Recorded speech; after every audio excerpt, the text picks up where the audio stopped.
Bonjour à tous. L'histoire d'aujourd'hui s'intitule « Le chat botté à la rescousse » par Alexandre Jardin et Hervé Le Golf, aux collections Hachette Jeunesse. Nous allons commencer l'histoire, mais avant de poursuivre la vidéo, je t'invite à t'abonner en cliquant sur la cloche de notification. Merci par avance. Depuis sa naissance, Lucas le rêveur voudrait vivre comme dans les contes. Mais il n'ose jamais rien.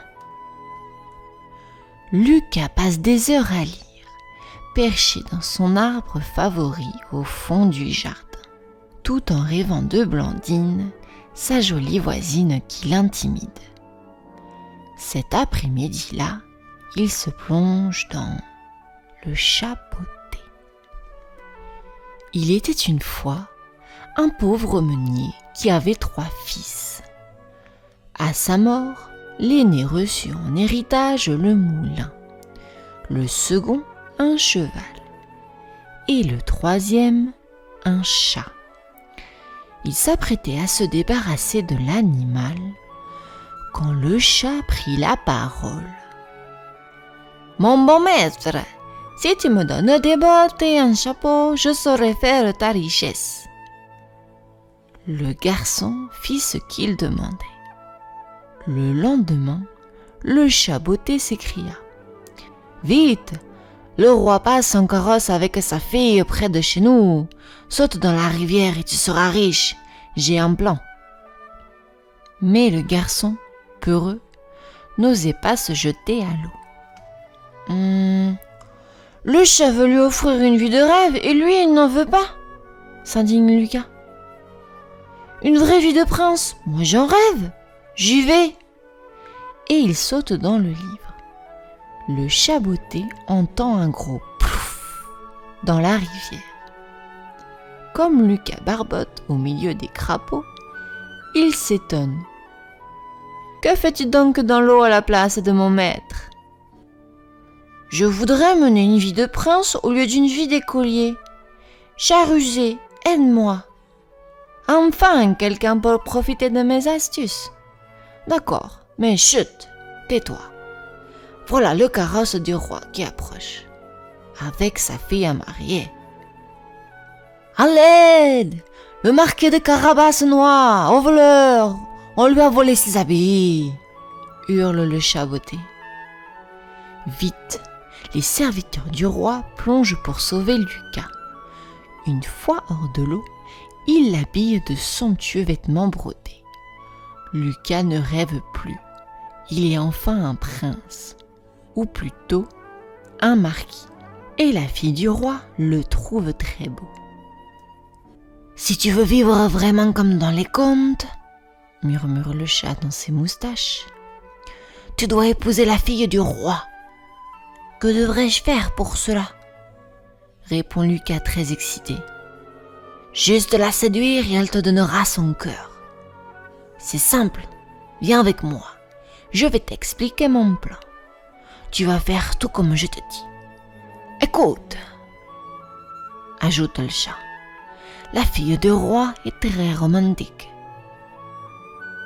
Elle chante à tue-tête tous les soirs à son balcon. Un jour mon prince viendra, un jour on s'aimera, et nous danserons follement car il m'aimera vraiment. Nous allons tout simplement lui organiser une surprise, et ce sera dans la poche, ronronne-t-il en agitant ses moustaches.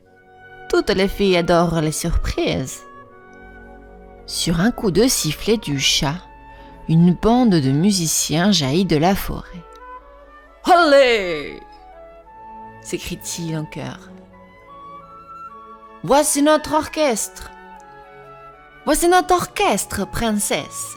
Voulez-vous danser pour le marquis de Carabas, mon maître ?»« Ma foi, oui !»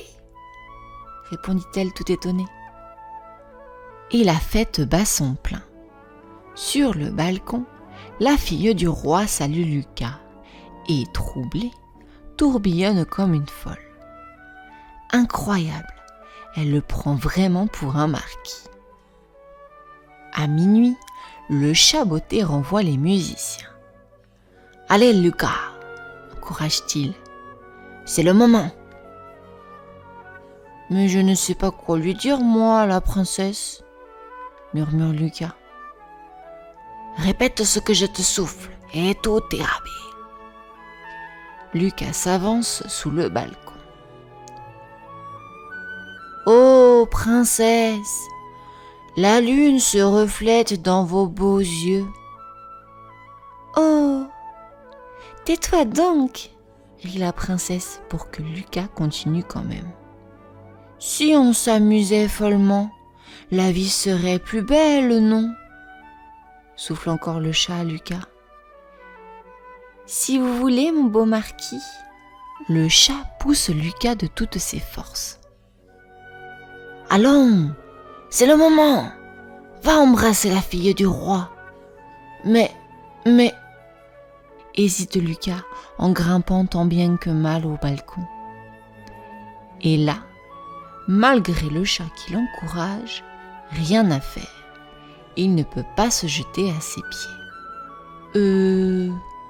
Bredouille-t-il. En fait, ça ne va pas être possible de vous faire un bisou. Excusez-moi, madame la princesse. Vous n'êtes qu'un cornichon, monsieur, crie la princesse vexée. Lucas n'a plus qu'à s'échapper. Mais qu'est-ce que tu fais ? Gronde le chat botté.